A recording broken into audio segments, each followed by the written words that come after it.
Now let's talk about the 15 grand strategies that you have to choose from when you're trying to match your strengths, weaknesses, opportunities, and threats. These are often called master business strategies, and they're a basic foundation for what you're going to be doing. They're long range, strategic, involve multiple industries, so this is at the top of the organization. Grand strategy wouldn't be chosen at each individual unit.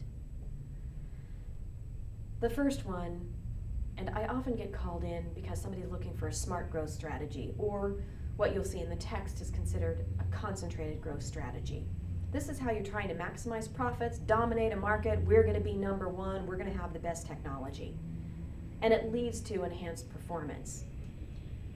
Then you've got another grand strategy, the second one, called market development. This is where you put a lot of your bucks in marketing. It's the least costly and least risky of the 15 grand strategies, other than concentrated growth, which we just spoke about. It consists of putting a lot of money into marketing, distribution, advertising and promotion. You've got media selection, a lot of promotional appeals. This is where marketing gets the bucks. A third grand strategy is product development. Think research and development dollars going in. Maybe Apple would be an example.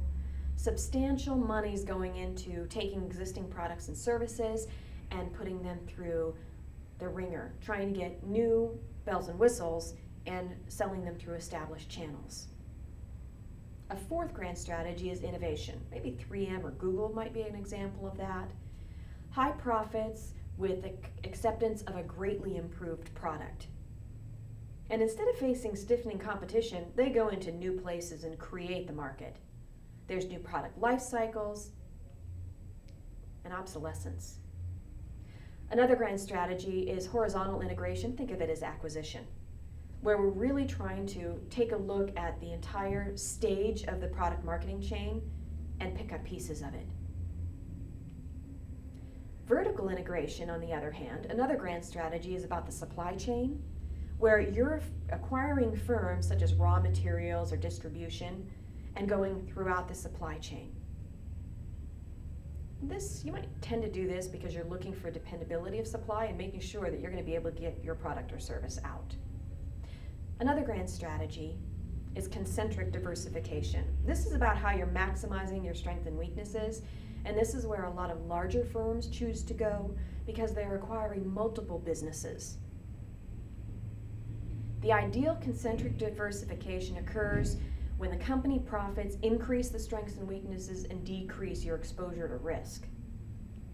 Another grand strategy, conglomerate diversification. You're paying particular attention to the profit patterns of the other companies that you're taking a look at. So large companies will take a look at this strategy. Again, taking a look at the profit pattern. Do we see increased profits over X amount of years? Then they're a potential acquiring candidate. Another grand strategy is turnaround.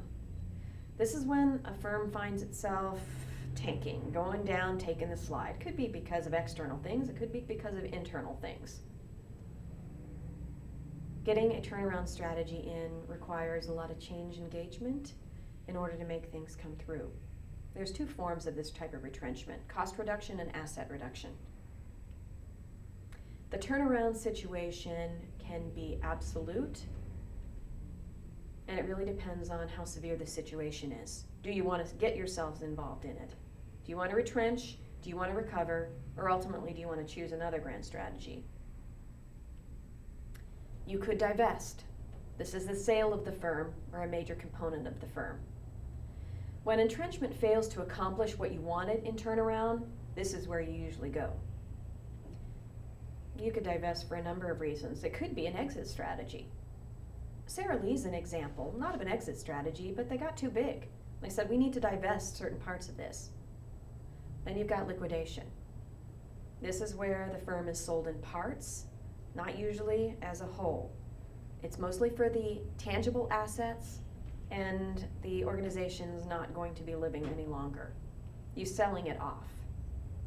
Another grand strategy is choosing bankruptcy, which we've seen in quite a few markets over the last few years.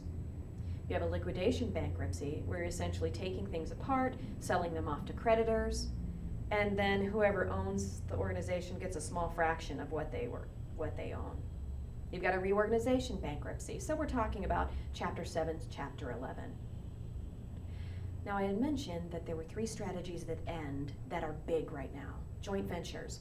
Why joint ventures? Because it diffuses risk. You have 2 or more capable firms looking at a really great opportunity, knowing that they can't have it accomplished by themselves, and yet they want to be competitive. You could have commercial companies owned and operated, sort of like a child-parent relationship, a supplier-consumer relationship. A lot more joint ventures in the last 15 years.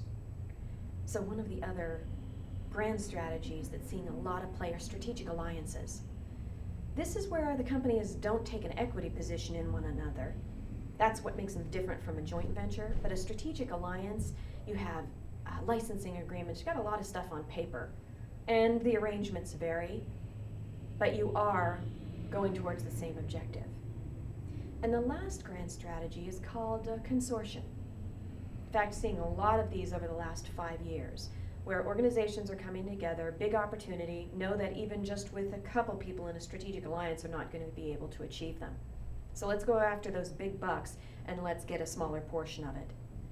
This is defined as a large interlocking relationship between businesses within a certain industry.